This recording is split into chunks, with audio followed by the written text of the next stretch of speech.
महान सम्राट अशोक की, महान सम्राट चंद्रगुप्त मौर्य की, सम्राट अशोक क्लब की। मंच पे बैठे विद्वत जन, सम्राट अशोक क्लब के सभी पदाधिकारीगण, सदस्य एवं मेरे सामने बैठे भंते जी, मेरे से उम्र में बड़े लोग, उन्हें मैं सादर प्रणाम करता हूं। और जो मुझसे छोटे हैं उन्हें उनके भविष्य के लिए शुभकामनाएं देता हूं। इधर जो हमारी माताएं बहनें बैठी हुई हैं उन्हें मैं सादर प्रणाम करता हूं। जब सच्चिदानंद मौर्य जी मुझसे मिलने आए तो मैं उनका आग्रह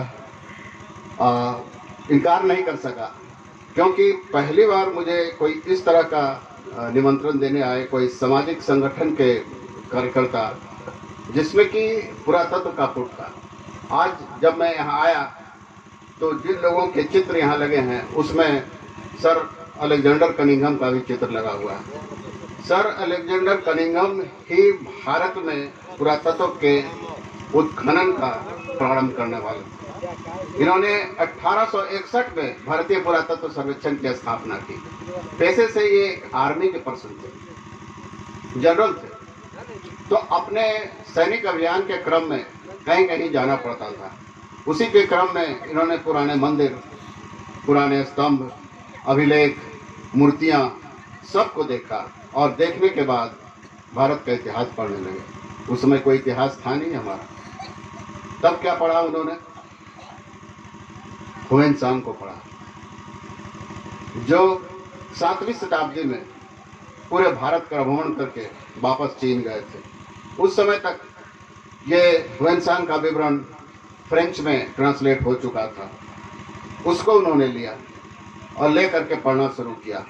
फिर यहाँ से ब्रिटिश जो क्वीन थी उनको एक प्रस्ताव भेजा कि भारत पूरी पुरातात्विक संपदा से भरा पड़ा हुआ है, तो हम इस तरह का एक विभाग यहाँ चलाना चाहते हैं। तो जब वहाँ की रानी ने उस प्रस्ताव को पास किया तब यहाँ पर इस विभाग की स्थापना हुई 1861 में।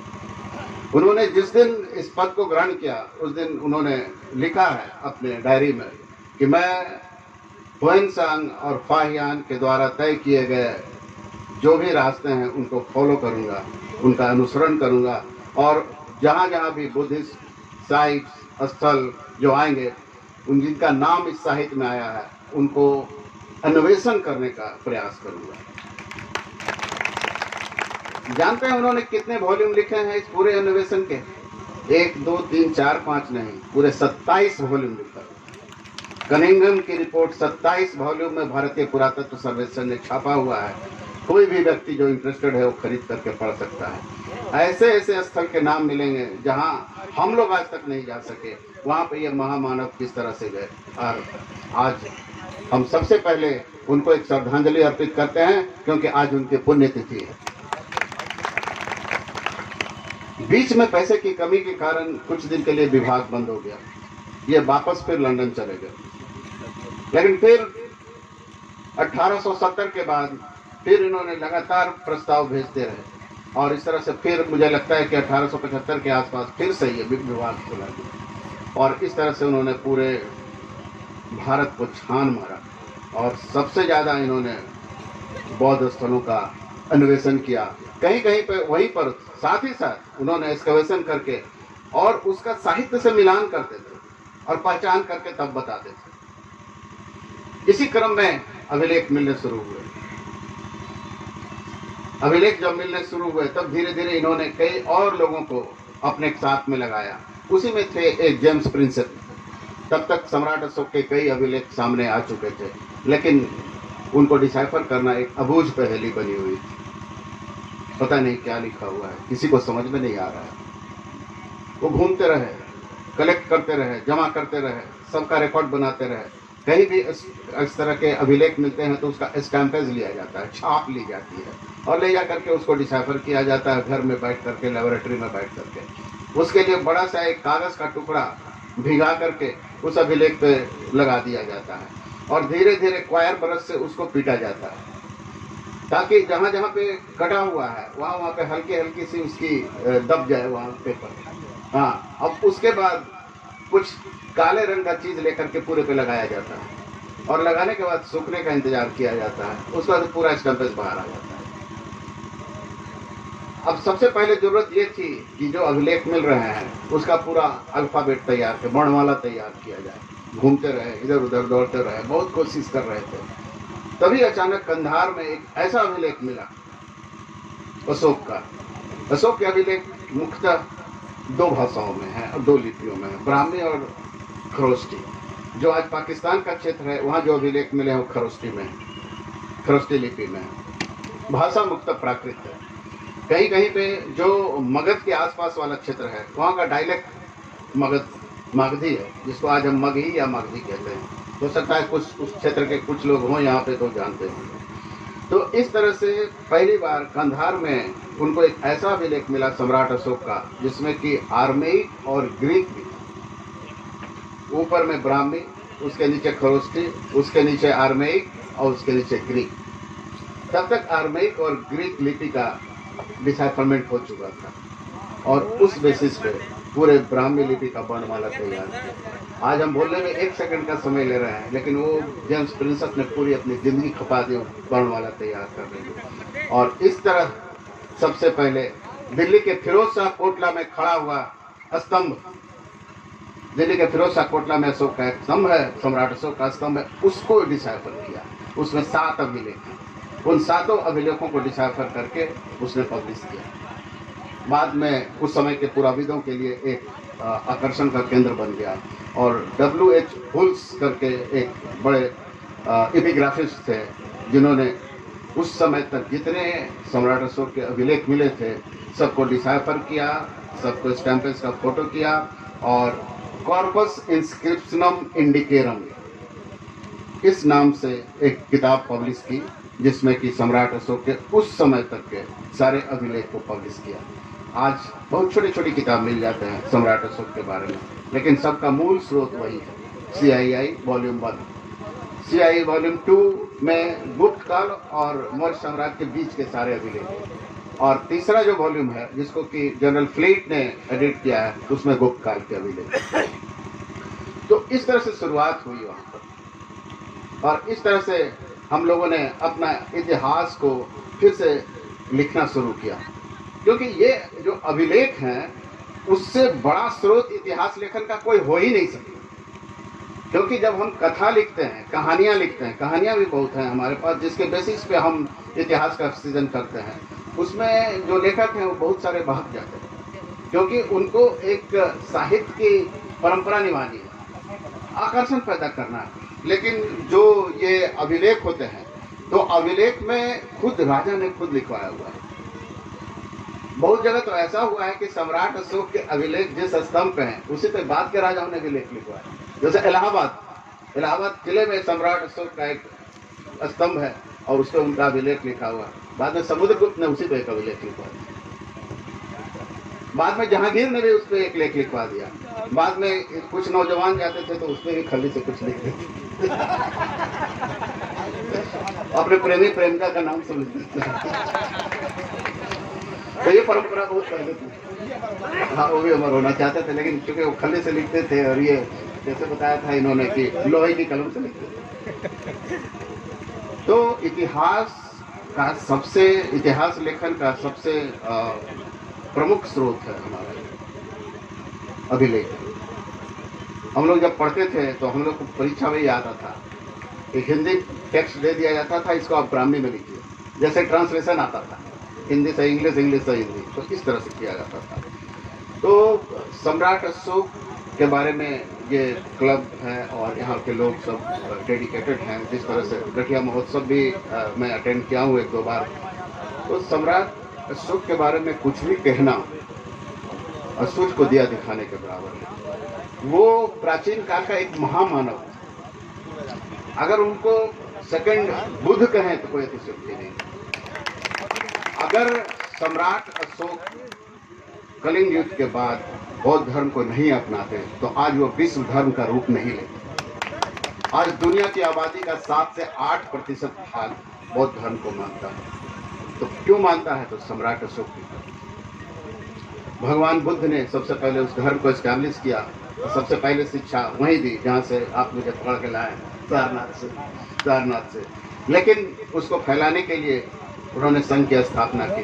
तब ये श्लोक निकला, बुद्धम शरणम गच्छामि, धर्मम सम्मम गच्छामि, संघम शरणम गच्छामि। लेकिन उसको असल में किसने फैलाया?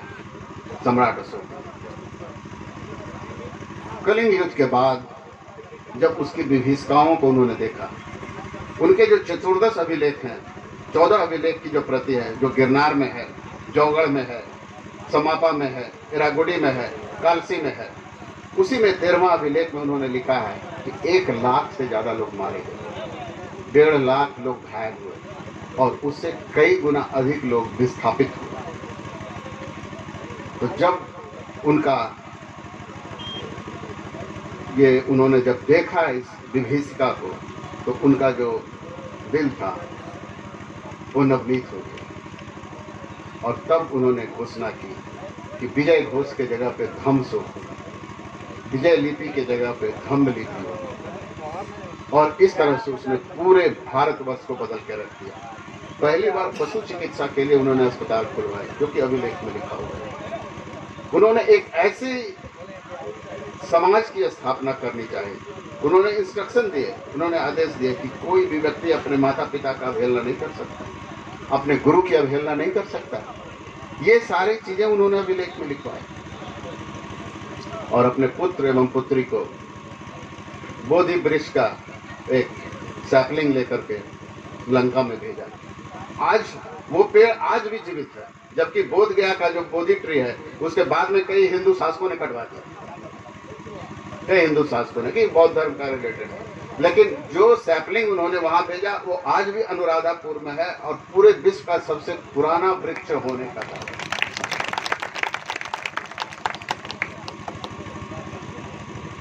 बहुत साहित्य में बहुत सारी चीजें उनको लिखी हैं, लेकिन इतिहास में कुछ उसके विरोधाभास भी हैं। जैसे अभी बता रहे थे कि वो पहले चंड अशोक 99 भाइयों को मार के, पटना में एक कुआं है, मैं पटना का रहने वाला, और उनका साम्राज्य जो था पाटलिपुत्र से चलता था, तो मैं उसी पाटलिपुत्र को प्रतिनिधित्व कर रहा हूँ आज यहाँ। प्राचीन मगध वहीं से पूरे भारत पर राज करता था। पूरे भारत को सबसे पहले एक सूत्र में उनके पितामह चंद्रगुप्त मौर्य ने बांधा। वह कहानी आप टीवी सीरियल पे देखते होंगे कि कहां से उठ के और कहां वो पहुंचे, जिसमें कि सबसे बड़ा योगदान विष्णुगुप्त चाणक्य कौटिल्य का था। आज कौटिल्य के अर्थशास्त्र को लोग एक बेस बुक मानते हैं, जो एक सामरिक नीति, विदेश नीति सबको तय करता है। तो अपने पितामह के पद चिन्हों पे चलते हुए इन्होंने पूरे भारतवर्ष को एक सूत्र में बांध के रखा। आज का अफगानिस्तान से लेकर बांग्लादेश तक उनके कदमों के नीचे था और हर जगह अवशेष मिल रहे हैं। अभी कुछ दिन पहले आपको याद होगा, 20-21 साल पहले की बात है, कंधार में जो बड़ी बड़ी बुद्ध मूर्तियां थी उसको तालिबान ने तोप लगा करके उड़ा दिया। रामधारी सिंह दिनकर ने लिखा है एक जगह कि जो मुस्लिम लोग आए उधर से, मिडिल ईस्ट से, भारत में सबसे पहले वो एक बार महमूद गजनबी आए 1024 में, उसके बाद 1191-92 मोहम्मद गौरी आए, तो उन सब उधर से ही आए। और उस अफगानिस्तान वाले क्षेत्र में बड़े बड़े बुद्ध की मूर्तियां को देख कर ही मूर्ति को उन्होंने बुद्ध कहना शुरू किया। बुद्ध, दैट इज बुद्ध, बुद्ध से बुद्ध।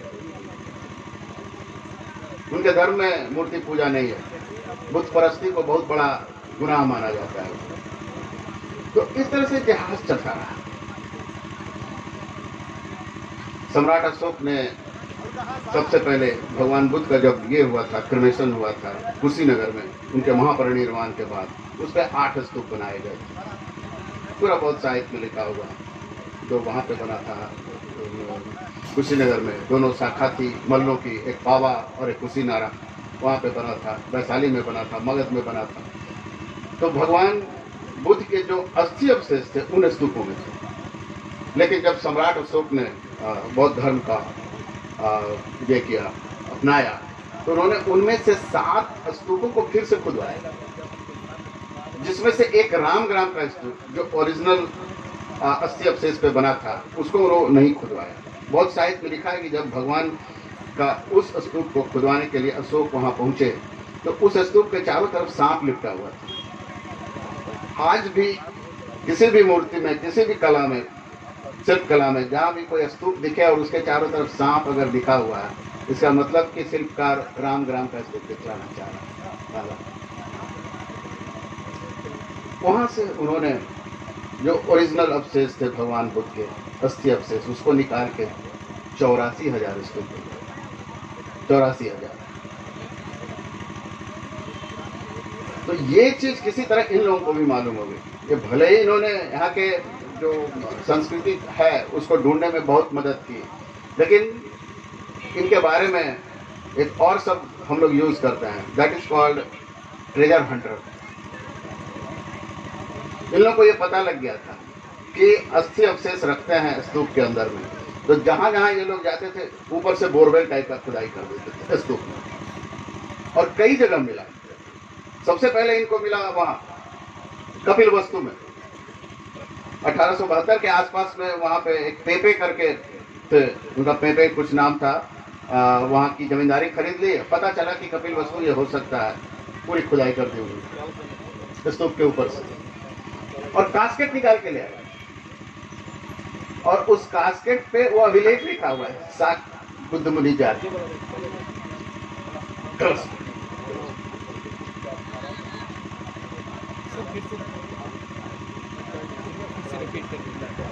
ठीक है, मैंने बताया कि भगवान बुद्ध के महापरिनिर्वाण के बाद उनके अस्थि अवशेष को लेने के लिए कई राजा उस समय एक दूसरे से लड़ने लगे, लेकिन वो 8 भागों में बटा जिसपे स्तूप बनाए गए। तो जब उनसे 300 साल बाद सम्राट अशोक जब राजा बने तो उन्होंने बौद्ध धर्म को अपनाया कलिंग युग के बाद। तो उन्होंने उसमें से 7 स्तूपों को रीएस्कवेट किया, इसलिए ओरिजिनल अस्थि अवशेष को निकालने के। रामग्राम का स्तूप वो नहीं खोद सके, क्योंकि बौद्ध साहित्य में लिखा है कि जब सम्राट अशोक वहां गए तो उस स्तूप के आसपास सांप लिपटे हुए थे। तो जब भी शिल्पकार, आज के शिल्पकार जो हैं, जो हमारा शिल्पकार है, हमारा सारनाथ कला शैली, गंधार कला शैली, मथुरा कला शैली, पाल कला शैली, इसमें जब भी स्तूप का चित्रण करते हैं और उसके अगर आसपास सांप दिखा रहे हैं तो इसका मतलब वो रामग्राम का स्तूप को डिपिक्शन करना चाह रहे हैं, वही मैं बता रहा हूँ। तो बाकी 7 स्तूप में से उन्होंने अवशेष को निकाला और उस पर 84,000 स्तूप बनवाए। उसी क्रम में ये सारे स्तंभ भी बने। उन्होंने लिखा है कि तीर्थ यात्रा के क्रम में मैं 256 रातें बाहर गुजारी। क्या जरूरत थी? राजा थे, सारी सुख सुविधाएं थी, भगवान बुद्ध को क्या जरूरत है? कपिल वस्तु के राजकुमार थे, पिता शासक थे, हर सुख सुविधा उपलब्ध थी, लेकिन त्याग कर दिया, क्योंकि उनको पूरी दुनिया को संदेश देना है। ये जन्म मरण का जो चक्कर है उससे कैसे निकलना है, वही चीज महान सम्राट अशोक ने की। लगता है इनके परिवार में कुछ लेगेसी थी उस तरह। चंद्रगुप्त मौर्य किस तरह उन्होंने मगध का सिंहासन प्राप्त किया आप लोग जानते हैं, लेकिन उनका भी जो अंतिम पीरियड आया तो उन्होंने बिंदुसार को अपना गद्दी देकर के खुद मैसूर चले गए। मैसूर जाके जैन धर्म को ग्रहण कर दिया, और आज भी जैन धर्म का ये क्रेडिट दिया जाता है कि अगर दक्षिण भारत में जैनिज्म पहुंचा है तो उसका क्रेडिट चंद्रगुप्त मौर्य को दिया जाता है। श्रवण बेल बोला, वहीं पर जा करके बोला। आज भी भगवान भद्रबाहु की वहाँ मूर्ति बनी है, और वहाँ पर एक स्ट्रक्चर है बना हुआ है जिसके बारे में लोग कहते हैं यही चंद्रगुप्त मौर्य की समाधि है। आप लोगों के लिए एक मैं क्लू दे रहा हूँ कि जैसे जिस तरह से सम्राट अशोक के लिए आप लोग इतने प्रेरित हैं, एक बार वहाँ भी जाएं श्रवण बेलगोला में चंद्रगुप्त मौर्य की समाधि को देखने के लिए। नहीं चलती है, ये पता नहीं चलती है। कुछ चीजें ऐसी हैं जिस पे अभी भी शोध करने का विषय है। हम कलिंग युद्ध का योगदान भारतीय इतिहास में भूल नहीं सकते, लेकिन उस समय कलिंग का कौन राजा था कोई नहीं बता सकता। किसी भी अभिलेख में उसकी चर्चा नहीं है। हो सकता है कल कोई अभिलेख मिल जाए एक्सप्लोरेशन में हम लोग किसी को भी जिसमें उसका नाम लिखा हुआ हो। तो इस तरह से बहुत सारे अभी भी तथ्य हैं जिसपे कि गहन रिसर्च की जरूरत है, गहन शोध की जरूरत है, और लोग लगे हुए हैं। आज भी आते हैं BHU से लोग सब, कि मैं इनके प्रोफेसर के साथ काम कर रहा हूँ, प्रोफेसर के साथ काम कर रहा हूँ। क्योंकि काम तो कर रहे हो, तो जो ऑलरेडी छपा हुआ है उसके पीछे क्यों पड़ गए? जरा सीखो इनसे, जब इन्होंने 27 वॉल्यूम लिख दिया कनिंघम साहब ने। उस समय आज की तरह नहीं था कि गाड़ी बैठे निकल गया। कई फोटो ऐसे हैं जिसमें कि वो हाथी पे बैठ के जा रहे हैं, कई फोटो ऐसे हैं जिसमें वो घोड़े पे बैठ के जा रहे हैं, कई में बैलगाड़ी पे बैठ के जा रहे हैं। हाँ, मेन चीज है, मुख्य बात है पैशन। पैशन होना चाहिए कुछ करने के लिए, जुनून होना चाहिए कुछ करने के लिए। अगर अपने पैशन को प्रोफेशन बना दोगे तो आगे बढ़ने से कोई नहीं रोकेगा, कोई नहीं रोकेगा। वो मैं सबको संदेश देना चाहता हूं, जितने आप युवा यहाँ बैठे हैं। आज हम लोग जबरदस्ती अपने बच्चों को कहते हैं कि तुम डॉक्टर बनो, तुम इंजीनियर बनो। अरे उससे तो पूछे वो पढ़ने क्या चाहता है, पूछे नहीं। खैर बात अलग है, मैं और भी इनकी चर्चा कर रहा हूँ। तो इस तरह से उन्होंने कई वर्षों तक शासन किया और ये जो बौद्ध धर्म है उसको विश्व धर्म का रूप दे दिया। पूरे साउथ ईस्ट एशियन कंट्री में आज जो बुद्धिज्म है उसका श्रेय सम्राट अशोक को ही दिया जाता है। श्रीलंका में अभी हमारे जहाँ सारनाथ है वहाँ पे एक महाबोधि मंदिर भी बना हुआ है। महाबोधि मंदिर मूलगंध कुटी कहते हैं। एक्चुअली मूलगंध कुटी जहाँ जहाँ पे भगवान बुद्ध का निवास हुआ उसको मूलगंध कुटी के नाम से जानते हैं। क्यों जानते हैं? बड़ी खूबसूरत, बड़ा एक सुंदर सा कहानी है इसका। भगवान बुद्ध जब वहाँ थे राजगृह में, बिंबिसार के पास थे, तो बिंबिसार के पास जब थे तो श्रावस्ती का कौशल राज्य जो थी उस समय, जो आज श्रावस्ती है, बलरामपुर, गोंडा, बहराइच वाला एरिया, तो वहाँ के राजा थे प्रसेनजीत। तो वहाँ का एक नगर श्रेष्ठी अनाथ पिंडक, उसका ससुराल वहाँ था मगध, तो वहाँ गया हुआ था। भगवान बुद्ध को सुन रहा था, सुनते सुनते वो उनके चरणों में पड़ गया, बोला भगवान आपको तो वहाँ चलना होगा। इन्होंने कहा कि ठीक है जाऊँगा, आप बताओ कब मैं आऊँ। तो इस तरह से अनाथ पिंडक बहुत दानी था, उसका सुदात नाम था। इतना दान करता था कि उसको लोग सुदात कहते थे। अनाथ पिंडक इसलिए कहते थे कि अनाथों को पिंडक देता था, भोजन देता था। लेकिन बहुत बड़ा बनिक था, कहते हैं श्रेणी जो गिल्ड्स होता था उसका हेड था। भगवान बुद्ध उसके निमंत्रण पे कहते हैं कि आए वहाँ। वो भी कहानी बड़ी अच्छी है। जब वहाँ पहुँचे वो अपने राज्य में अनाथ पिंडक, तो उनको सबसे अच्छा स्थल लगा जेतवन। सम्राट प्रसेनजीत के पुत्र का नाम था जेत और उसी का वो गार्डन था। तो इन्होंने कहा कि ये गार्डन आप मुझे दे दीजिए। एक बनिक कह रहा है राजकुमार से, उन्होंने पूछा किसके लिए? बोला एक महामानव से मिल के आया हूँ राजगृह, तो उनको मैं बुलाना चाहता हूँ। बोले तो यही क्यों चाहते हो, और भी कुछ ले लो। बोला नहीं, ये सबसे उचित जान पड़ता है, तो आप बताइए क्या इसका मोल लेंगे। बहुत बढ़िया संवाद है इसका बहुत साहित्य में। लेकिन उन्होंने कहा कि ठीक है, इस जेत वन की धरती को, जितनी भी धरती को तुम सिक्कों से ढक दोगे, स्वर्ण सिक्कों से, उतनी आपकी हो जाएगी। उसने अपने खजाने के द्वार खोल दिए, बैलगाड़ी से सोने के सिक्के लद के आने लगे। जितने भी हमारे उस समय के बौद्ध स्थल हैं, सांची, हरहुत, अमरावती, बोधगया, सब के रेलिंग पे ये सीन दिखाया हुआ है कि बैलगाड़ी से सिक्के गिर रहे हैं और कई लोग नीचे में उसको बिछा रहे हैं। इस तरह से जेतवन खरीदा गया और भगवान बुद्ध के रहने के लिए वहाँ पे बना। वहाँ पे कई चमत्कार भी किया उन्होंने, भगवान बुद्ध ने। श्रावस्ती का चमत्कार के नाम से है वो। फिर जब वहाँ से वो आने लगे वर्षावास कर, तो लोगों ने कहा कि हम आपको याद कैसे करेंगे, आप जा रहे हैं यहाँ से। तो वैसे तो पुरातत्व में हम लोग पढ़ते हैं कि भगवान बुद्ध की पहली मूर्ति गांधार कला शैली में बनी। गांधार जो आज पश्चिम उत्तर भारत पे है, पाकिस्तान में पड़ता है, तक्षशिला की राजधानी थी। जो कनिष्क, जो कुषाण वंश के राजा थे, उनके समय में पहली बार मूर्तियां बनी, जो कि हेलेनिस्टिक इन्फ्लुएंस से प्रभावित थी। ग्रीक कला शैली से प्रभावित थी, जिसमें भगवान बुद्ध को मुच्छों दिखाया गया है, गंडा तावीज पहने हुए हैं, जूते भी पहने हुए, एमुलेट्स पहने हुए, सब कुछ दिखाया गया क्योंकि वो प्रभावित था वहां से। लेकिन सारनाथ कला शैली आते आते पूर्ण रूप से वो इंडियनाइज हो गया, भारतीयकरण हो गया इस तरह से। तो उस समय भगवान बुद्ध को उन लोगों ने पूछा कि आपको मैं कैसे याद रखूंगा, मैं आपकी एक मूर्ति बनाना चाहता हूं। तो कहते हैं भगवान बुद्ध ने उन लोगों को कहा कि ठीक है, तो मेरी मूर्ति बना दो। और श्रावस्ती में सबसे पहले उनके लाइफ में उनकी एक मूर्ति बनी जो कि चंदन की लकड़ी की थी,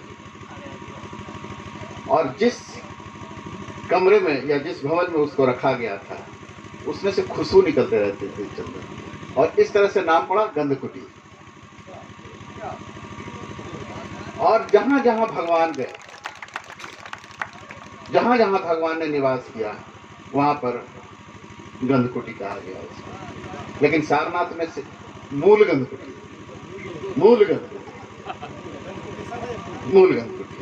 तो ये सारे हैं इतिहास और पुरातत्व, सबको मिलाना पड़ता है, सबको जांचना पड़ता है, तब समझ में आती है। लेकिन अभी भी ऐसे बहुत सारे तथ्य हैं जिन पे पर्दा हटने की जरूरत है। आज के युवा उसमें लगे हैं और भी लगे हुए हैं। मुझे एक चीज बहुत अच्छी लगी आप लोगों के इस आयोजन में कि आप लोग पुरातत्व को पकड़ के चल रहे हैं। आपके लिए मंदिर से ज्यादा महत्व पुरातत्व की जो संपदा है वो है। ये पहले बात पड़ा हुआ है अभिलेख कहीं कहीं पे, कोई झांकने वाला नहीं है। बगल में एक मंदिर बन जाए, देखिए रोज दूध ढार रहे हैं, ये डाल रहे हैं, वो डाल रहे हैं। तो ये बहुत बड़ी चीज है। और अभी कहाँ गए हमारे नामता साहब कह रहे थे कि हम लोग दिल्ली तक ये करेंगे। तो आज वो दिन दूर नहीं है कि यहाँ पर जो लोग बैठे हुए हैं सम्राट अशोक क्लब के, है ना, एक दिन आएगा जिस तरह से ये लोग डेडिकेटेड हैं, जिस तरह से समर्पित हैं कि आज यहाँ के जो अब सम्राट क्लब के लोग हैं वो दिल्ली में जाकर राज करेंगे। ये मेरा बस अपनी जो आप लोगों के पास जो डेडिकेशन है उसको बना के रखिएगा, कोई नहीं रोकेगा आप लोगों को बढ़ने से। पहली बार जिसका इतिहास होता है उसी का भविष्य होता है। आप इतिहास को पकड़ के चल रहे हैं, भूतकाल को पकड़ के चल रहे हैं। इसलिए याद रखिए, जिसका भूत बढ़िया होता है उसी का भविष्य बढ़िया होता है। एक दिन यहाँ से कोई आएगा, जिस तरह से चंद्रगुप्त मौर्य और सम्राट अशोक ने पूरे भारत को एक सूत्र में बांध के राज किया, तो उसी तरह से सम्राट अशोक क्लब का कोई एक सदस्य फिर आएगा और राज करेगा। बहुत चीज है बोलने के लिए, फिर कभी आएंगे तो बोले। अरोरा का अभिलेख जो है भगवान बुद्ध के सम्राट अशोक के जितने भी अभिलेख हैं उनको कई भागों में बांटा गया है। उसमें सबसे पहला चतुर्दश अभिलेख, जिसमें 14 वो एक तरह के ऑर्डर होते थे, सरकारी ऑर्डर, रॉयल डिग्री होती थी, जिसमें कि उन्होंने धर्म महामात्र राजयोग इन लोगों को जो उनके ऑफिसर्स होते थे उनको आदेश दिया करते थे, उसको उन्होंने पत्थर पर लिखवा दिया। ये चतुर्दश अभिलेख की कॉपियां कहीं कहीं मिली है। पाकिस्तान में 2 मिली, शाहबाजगढ़ी, मानसेरा, एक यहाँ मिला है, उड़ीसा में 2 मिला है, एक चौगढ़ में और एक कलसी में, देहरादून में मिला है, एरागुड़ी में मिला है। तो इस तरह से उसके बाद स्तंभ लेख हैं। स्तंभ में जनरली 6 लेख हैं हर स्तंभ पे, लेकिन दिल्ली का जो फिरोज शाह कोटला है वो भी कहीं से लाया गया है। मेरठ के पास एक जगह कोटरा, वहां से लाया गया है। फिरोज शाह तुगलक ने उसको मंगवाया। उसके दरबार में एक कवि थे, कवि क्या उनके जो लिखते थे लोग, आफीफ नाम था उसका, तारीख फिरोज शाही लिखी है उन्होंने दिया है कि जब उनको पता चला तो उन्होंने कहा कि अरे मंगवाओ उसको, यहाँ दिल्ली में रखा जाएगा। तो फिर वो अभिलेख मंगाया गया। उसके लिए कितने हाथियों का एक गाड़ी बनाया गया, वो सब इंटैक्ट उसको लाना था, यहाँ लाया। फिर बोला कि पढ़ो इसको, तो ब्राह्मणों को बुलाएगा, भाई सबसे बुद्धिमान वही होते हैं, पढ़ो इसको क्या लिखा हुआ है, नहीं पढ़ोगे तो सिर कलम कर दिया जाए, जो आदेश होते थे। फिर सब ब्राह्मण मिले, क्या किया जाए, कैसे पढ़ा जाए, किसी को तो आती नहीं थी ब्राह्मण इसको। उन्होंने कहा हुजूर इसमें तो लिखा हुआ है कि ये बहुत पुराना है और इसको फिरोज शाह तुगलक आएंगे वही उद्धार करें। हाँ ये लिखा हुआ है इसमें, हाँ साहब, अरे इन लोगों को इनाम दो, जो उन लोगों का होता था। अब उसको उन्होंने खड़ा करवाया, फिरोज सर आज भी खड़ा है, फिरोज सर कभी जाए तो देखिए। उसने एक 7वां अभिलेख किया, जनरली सब में 6 है हर पिलर में, लेकिन वहाँ एक 7वां भी है। और ये जो हरौरा वाला अभिलेख है वो लघु शिलालेख की श्रेणी में आता है। उसमें ऊपर की लाइन बदल जाती थी, जिस प्रदेश में है उस प्रदेश के ऑफिसर को एड्रेस करके वो ऑर्डर दिया जाता था। तो इस तरह के ऑर्डर कई जगह मिले हैं, कर्नाटक में भी है, जबलपुर में है, तो कहीं है। तो ये है उसका मुख्य रूप से आप यही मान के चलिए कि अभिलेख एक सरकारी आदेश थे जिसको कि राजा देते थे और उनको पालन करने के लिए कहा जाता था। लेकिन उसमें बहुत होशियारी बदली जाती थी। जैसे मैंने कहा कि उनका जो 13वां अभिलेख है जिसमें पूरी कलिंग विजय की विभीषिका का वर्णन किया है, लेकिन जब वो उड़ीसा में अभिलेख लिखवा रहे थे उसने उसको हटा दिया, उसने नहीं दिया। उड़ीसा की घटना है, उसके निवासी को और दुख नहीं पहुंचा ये पढ़ के, इसलिए वहां नहीं दिया। उसने 2 अलग से कलिंग अभिलेख लिखा, और जो मैडम बता रहे थे all men are my children, उसी अभिलेख में पूरी प्रजा मेरे पुत्र के समान। कोई घोषणा कर सकता है सर? तो ये है हमारे सम्राट अशोक की, ऐसे कोई महान नहीं बन जाता है। बहुत सारे राजा पहले भी आए, बाद में भी आए, लेकिन सब अपने कृत्यों से महान बनता है। Thank you.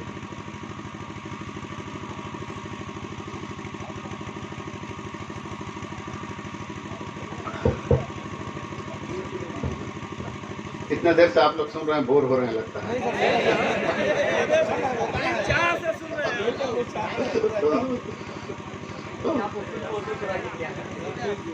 तो इस तरह से सम्राट अशोक की महानता उनके साथ जुड़ते चली गई।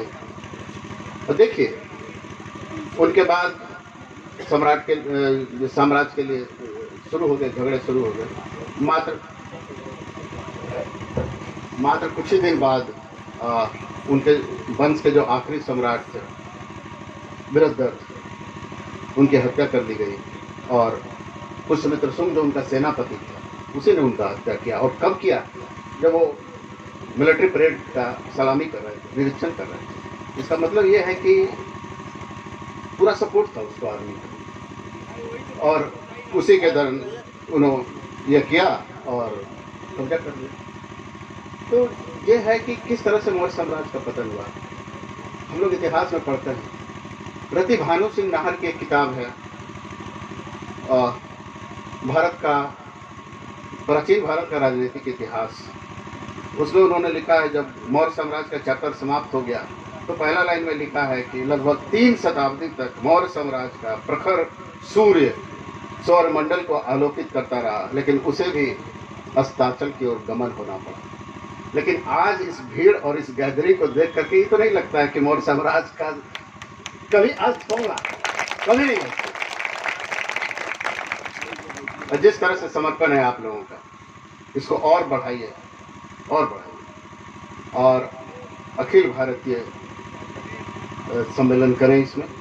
और उसमें मैं बहुत अभी अपने आप को छोटा मानता हूँ, मेरे से ज़्यादा पढ़े लिखे लोग हैं जो मौर्य वंश पे रिसर्च किए हुए हैं, उन लोगों को बुलाइए और इस तरह से एक इंटरनेशनल सेमिनार कराइए जिसमें कि मौर्य साम्राज्य के जितने भी ज्ञाता हैं, जो उनके विद्वान हैं, हर यूनिवर्सिटी को खबर करें और उनसे बुलवा करके और एक बड़ा सेमिनार करें जिसमें कि नई नई बातें आएंगी तो लोगों को अच्छा ही लगेगा, ज्ञान की वृद्धि होगी। मैं तो बहुत छोटा, अभी मैं पढ़ ही रहा हूँ, तो मेरे से बहुत विद्वान लोग हैं बैठे हैं यूनिवर्सिटी में, उनको बुलवाइए। और एक बार फिर से जो मेरे से छोटे हैं उनको मैं बहुत बहुत शुभकामनाएं देता हूँ कि आप जो अपना ये सम्राट अशोक का क्लब का जो झंडा है उसको लेकर चलें। पढ़ाई पे कभी कोताही मत कीजिएगा, क्योंकि अध्ययन एक ऐसा चीज़ है वही आपको ऊपर ले जाता है। जब पढ़ेंगे तभी पढ़ेंगे, हमेशा खेलकूद करिए, सब कुछ करते रहिए, लेकिन अध्ययन से आदमी की सोच भी ऊंची होती है और ऊपर तो मिलेगा ही मिलेगा। और ये एक जो हमारा अभिलेख है, अभिलेख जहाँ पे है उसके सबसे बड़े स्टेक होल्डर वही लोग हैं जहाँ पे वो खड़ा होता है। इसको उठा के हम कहीं नहीं ले, यही रहेगा। तो आप उसके सबसे बड़े स्टेक होल्डर हैं। और मुझे लगता है कि जब ये पता चला होगा उस समय जो भी अधिकारी रहे होंगे, क्योंकि पहले ये पटना के कंट्रोल में था, तो उनको जो उचित लगा होगा वो किया उन्होंने अभिलेख बचाने के लिए। अब ये मुझे तय करना है कि मैं आगे क्या करूं। ठीक है, बहुत बहुत धन्यवाद। सारे बुजुर्गों को एक बार फिर से प्रणाम, बहुत भिक्षुओं को प्रणाम, सारे बच्चों को आशीर्वाद, माताओं और बहनों को।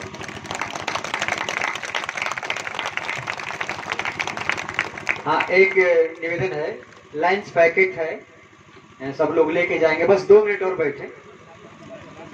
मैं धन्यवाद देने के लिए आप सबका सम्राट अशोक क्लब के राष्ट्रीय अध्यक्ष डॉक्टर दीनानाथ जी को आमंत्रित करना चाहूंगा कि आप आए। आप तो आदरणीय मुख्य अतिथि के बाद कोई क्या बोलेगा मैं नहीं समझ रहा हूँ, लेकिन फिर भी इस माइक को हमारे अध्यक्ष जी बखूबी संभाल सकते हैं, मुझे इस बात का पूरा इल्म है।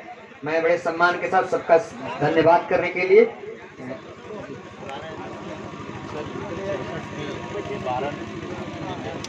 गाड़ी है, तो रास्ते में गाड़ी